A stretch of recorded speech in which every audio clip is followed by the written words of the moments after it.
नमस्कार, ABP news में आपका स्वागत है। मैं हूं रोहित सिंह सावंत। भारत का हूं, भारत की बात करता हूं। मां, माटी, मानुष, इन तीन शब्दों के दम पर ममता बनर्जी ने पश्चिम बंगाल में सियासत की नई परिभाषा लिखी और यही वो तीन शब्द हैं जिसका दीदी पर हमले के लिए विरोधी सबसे ज्यादा इस्तेमाल करते हैं। लेकिन मां, माटी और मानुष वाले राज में इस वक्त सबसे ज्यादा चर्चा मानुष की है, हैवानियत की है। एक महिला डॉक्टर की रेप के बाद हत्या की खबर का हर अपडेट आज आप भारत की बात में देखेंगे।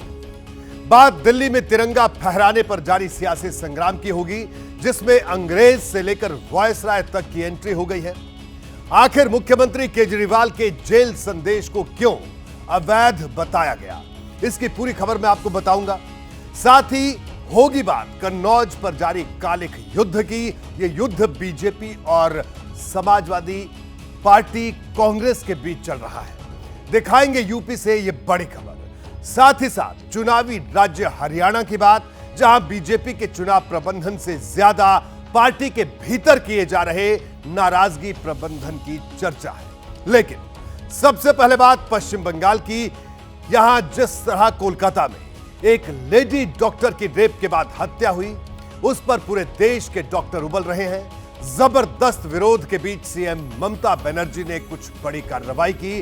अब यही एक्शन विवाद का सबब बन गया है। देखिए ये खास रिपोर्ट।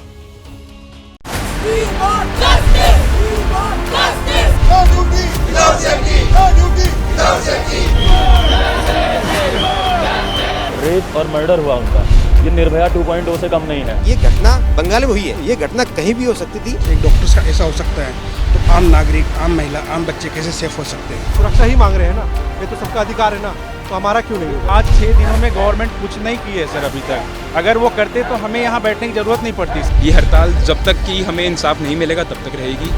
कोलकाता में हैवानियत का शिकार हुई मेडिकल छात्रा का इंसाफ अधूरा है, इसलिए देश भर में रेजिडेंट डॉक्टर्स के विरोध का सिलसिला जारी है।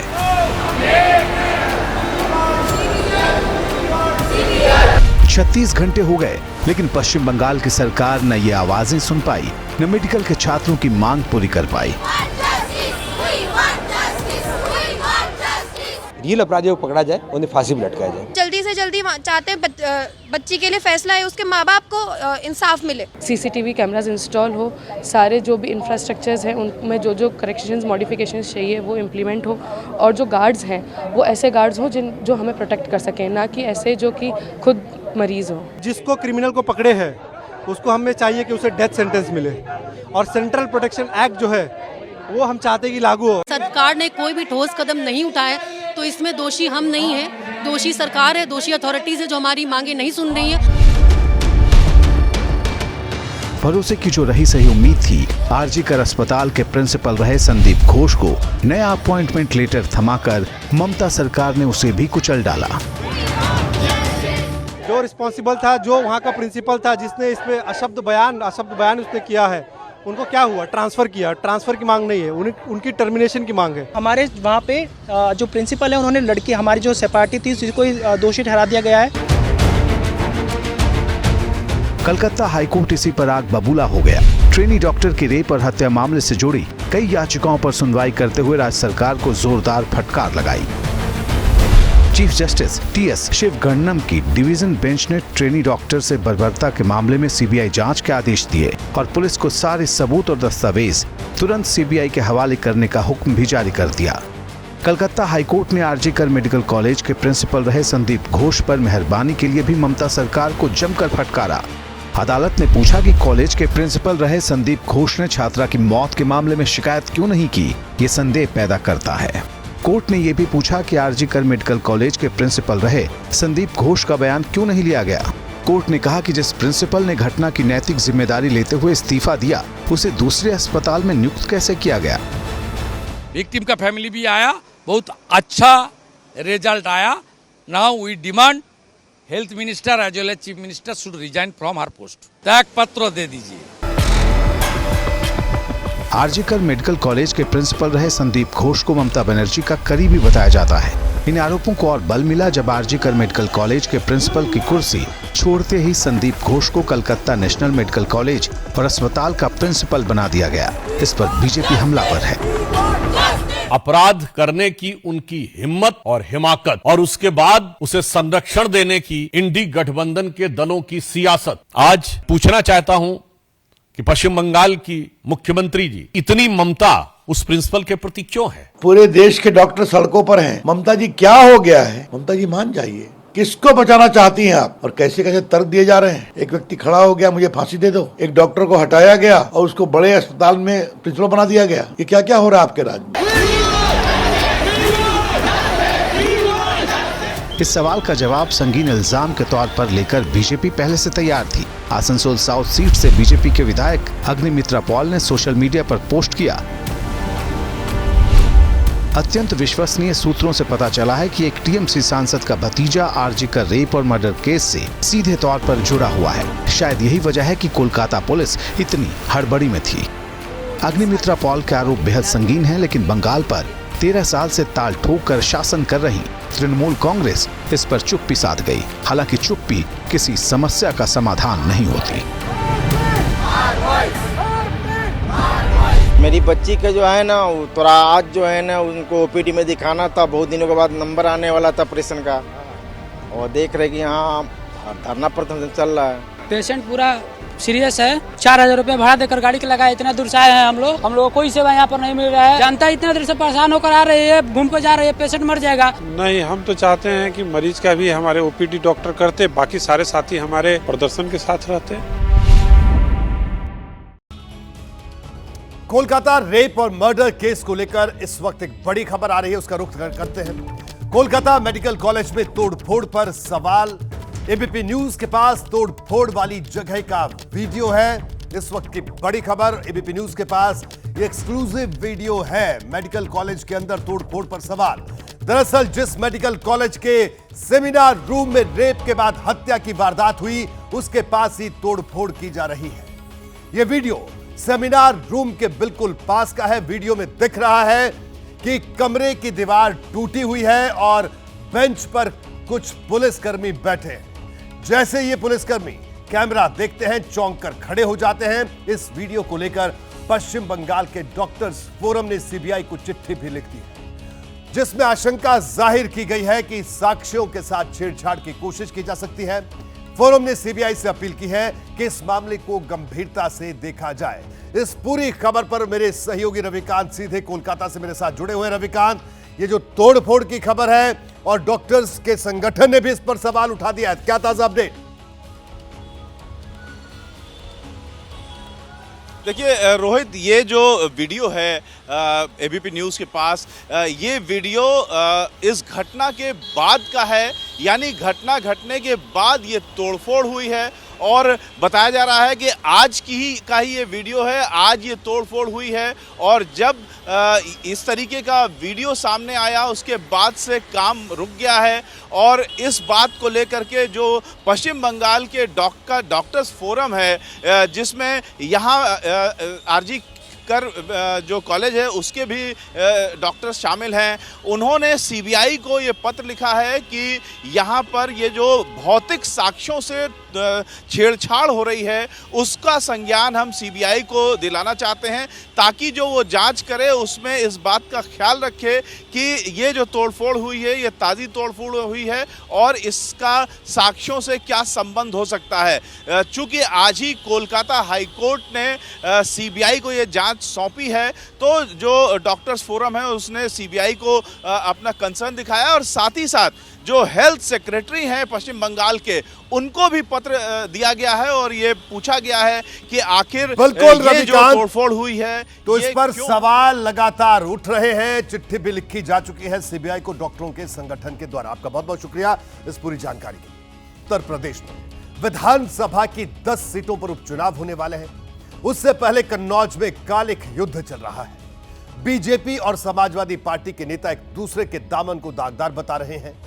बीजेपी का दावा है कि नाबालिग से रेप की कोशिश में गिरफ्तार नवाब सिंह यादव समाजवादी पार्टी का नेता है। इसको लेकर आज पार्टी ने यूपी के 2 लड़कों यानी अखिलेश यादव और राहुल गांधी को कटघरे में खड़ा कर दिया। अब विवाद में बुलडोजर की भी एंट्री हो गई।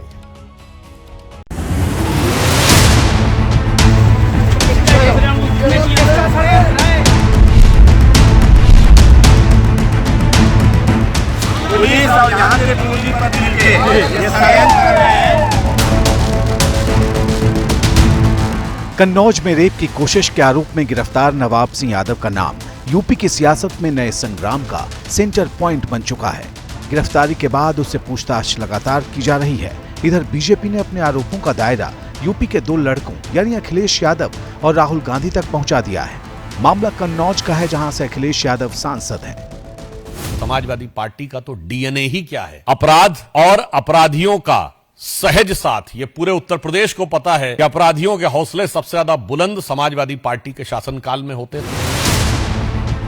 हमला सीधे अखिलेश यादव पर हुआ। इस पर समाजवादी पार्टी आपे से बाहर हो गई। तो भाजपा के नजदीक था, वहां के सांसद सुब्रत पाठक का क्लासमेट रहा है, उनके साथ लगातार उसके संबंध हैं। ये जब से लोकसभा हारे हैं केवल हर बात में समाजवादी पार्टी को दोषित करने की रणनीति पर काम कर रहे हैं। अरे आप सरकार में हो, करो ना कार्रवाई। जुबानी जंग बढ़ी तो एक दूसरे पर सवाल उठाने की जगह बुलडोजर तक बात पहुंच गई। उन्होंने समाजवादी पार्टी बहुत पहले छोड़ दी थी और भारतीय जनता पार्टी का वो सहयोग कर रहे थे। अगर नवाब सिंह के ऊपर ये जो आरोप लगे हैं उसको साबित करना भी सरकार का ही काम है। अन्य लोगों पर जब आरोप लगता है तो उनके घर गिरा दिए जाते हैं, बुलडोजर चला दिया जाता है, तो यहाँ न्याय का मापदंड अलग। नवाब सिंह यादव के घर गलत तरीके की आय से बनाए गए हैं और उसके खिलाफ कार्रवाई हो। समाजवादी पार्टी के लोग लिख करके दें कि नवाब सिंह यादव के मकान को गिराया जाए। दम हो तो अपराधी को चाहे जितना घुमा फिरा के बचाने का समाजवादी पार्टी के नेता प्रयास करें, लेकिन इस सरकार में कोई भी अपराधी बचने वाला नहीं है। कन्नौज में रेप की कोशिश के इस मामले में बीजेपी ने राहुल गांधी पर इशारों में तंज किया था, तो भला कांग्रेस कहां चुप रहने वाली थी। उसने पलटवार किया, एक्शन का चैलेंज दिया। किसकी है? भारतीय जनता पार्टी की। सरकार पूरी तरीके से फेल है वहां पर और पूरी तरीके से उत्तर प्रदेश में जंगल राज कायम है। कार्रवाई करे, सर बैठी हुई है क्योंकि वो पार्शियलिटी कर रहे हैं। इस बीच पूरे मामले में तब नया मोड़ आ गया जब पीड़ित नाबालिग की बुआ ने बड़ा बयान दे डाला। उसने कहा कि आरोपी नवाब सिंह यादव को फंसाने की साजिश हुई है। जो कन्नौज के मोहन तिवारी जो हैं और कुछ बड़े बड़े नेता जो समाजवादी पार्टी के जो बने हुए बैठे हैं, ठीक है, उनकी बदौलत मान लीजिए जो नवाब सिंह आज इस मोड़ पर पहुंचे हैं। सपा वालों के ही कार्य हैं जितने बड़े बड़े लोग हैं। अब आप खुद समझ सकते हैं कि कन्नौज के अंदर सबसे बड़े लोग कौन है, 2-3। पीड़ित की बुआ का दावा है कि साजिश में कई और लोग शामिल हैं और जल्द ही सबका नाम खोलूंगी। एक तरफ आरोप है, आरोपों में नया टर्न है, दूसरी तरफ है सियासत जिसमें हर दल की कोशिश अपने दामन को पाक साफ बताने की है। इसलिए आरोपी नवाब सिंह यादव को विरोधी दल का नेता बताने की होड़ तेज है। बात हरियाणा की करते हैं। अक्टूबर नवंबर के बीच विधानसभा चुनाव यहां होने वाले हैं। चुनाव के मैनेजमेंट में किसी तरह की परेशानी ना हो, इसके लिए बीजेपी ने प्रदेश चुनाव समिति बनाई और इसके 20 सदस्यों के नाम का ऐलान कर दिया। लेकिन लिस्ट सामने आई तो पार्टी को इलेक्शन मैनेजमेंट से पहले पार्टी के भीतर एंगर मैनेजमेंट में जुटना पड़ा। पूरी रिपोर्ट देखिए।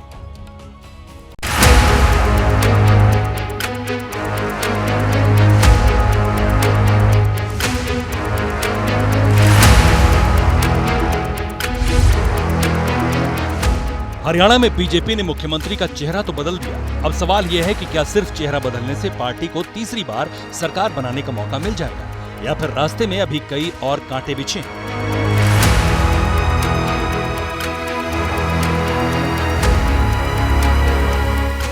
चुनाव नजदीक है और पूर्व मंत्री अनिल विज एक बार फिर सुर्खियों में। दरअसल 10 अगस्त को बीजेपी ने विधानसभा चुनाव के लिए प्रदेश चुनाव समिति बनाई। इस समिति में नायब सैनी और मनोहर लाल खट्टर समेत 20 नेताओं को जगह दी गई, जबकि अनिल विज, रणजीत चौटाला, नवीन जिंदल और किरण चौधरी जैसे नाम लिस्ट से कटे थे। किरण चौधरी और नवीन जिंदल हाल ही में कांग्रेस छोड़कर बीजेपी में शामिल हुए, लेकिन अनिल विज पार्टी के पुराने और बड़े नेता हैं। ऐसे में उनको समिति में शामिल न करने पर सियासी सुगबुगाहट तेज हो गई है।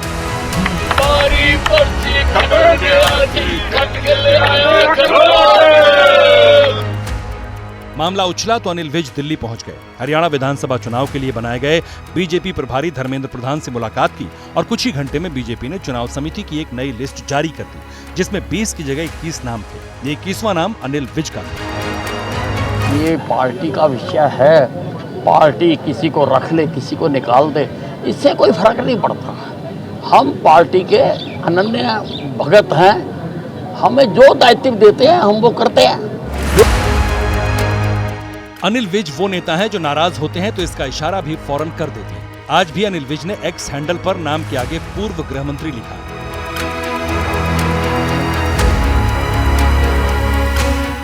हरियाणा में इसी साल मार्च के महीने में जब बीजेपी ने सीएम का चेहरा बदला था और मनोहर लाल खट्टर की जगह नायब सिंह सैनी को नया मुख्यमंत्री बनाया था, अनिल विज तब भी नाराज थे। नाराजगी इस कदर बढ़ी थी कि उन्होंने स्वास्थ्य और गृह मंत्रालय से इस्तीफा दे दिया था।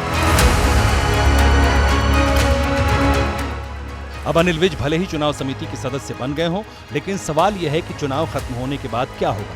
अगर नायब सिंह सैनी फिर से मुख्यमंत्री बनाए जाते हैं तो क्या अनिल विज सिर्फ विधायक की हैसियत से ही पार्टी में रहेंगे?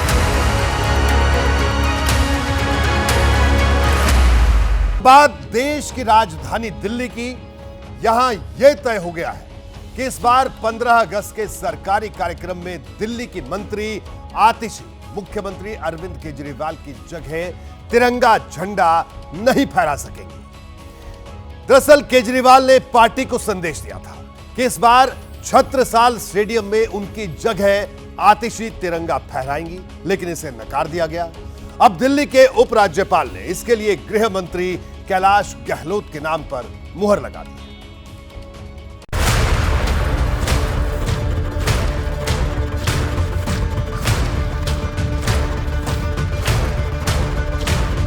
दिल्ली में तिरंगा फहराने पर सियासी घमासान मचा है। तिरंगा फहराना दिल्ली के लोगों द्वारा चुनी हुई सरकार का अधिकार है। दिल्ली में ऐसा लग रहा है कि एक नए वायसराय आ गए हैं जो कह रहे हैं झंडा वो फहराएंगे। चुनी हुई सरकार को झंडा नहीं फहराने दिए जाता, इससे बड़ा तानाशाही का कोई प्रमाण नहीं हो सकता।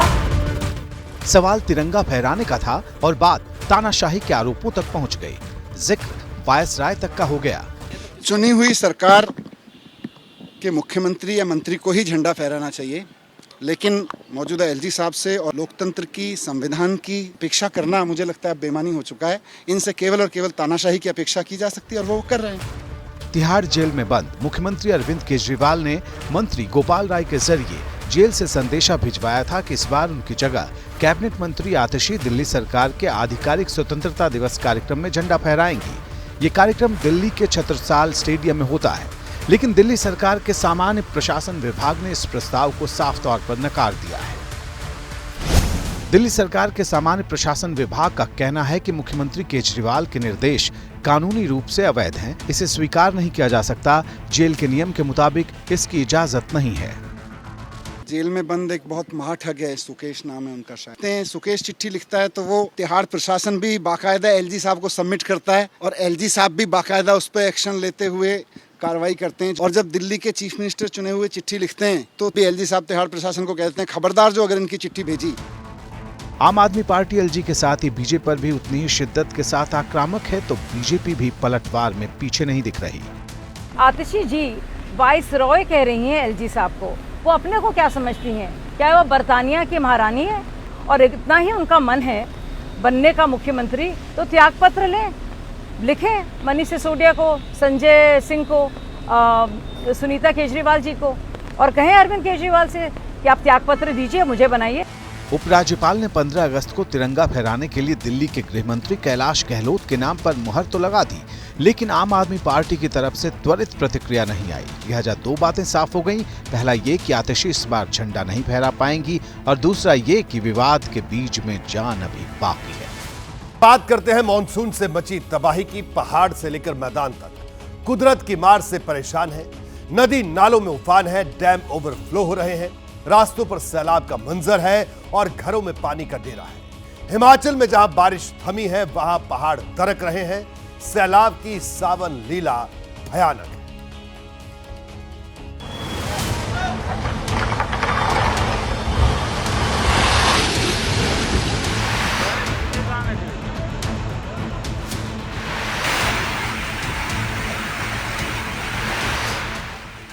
मैदान से लेकर पठार और पहाड़ तक जल प्रहार जारी।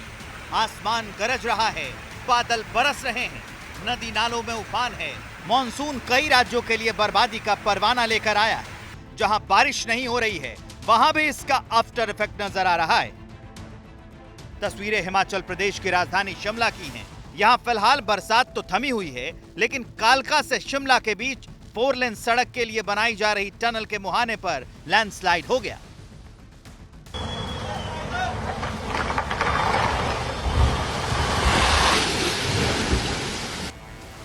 पहले सुरंग के मुहाने पर ऊपरी हिस्सा दरका, फिर पहाड़ से चट्टान और मिट्टी भरभरा कर नीचे आ गिरी और सुरंग का एंट्री पॉइंट बंद हो गया। गनीमत रही कि हादसे में किसी की जान नहीं गई।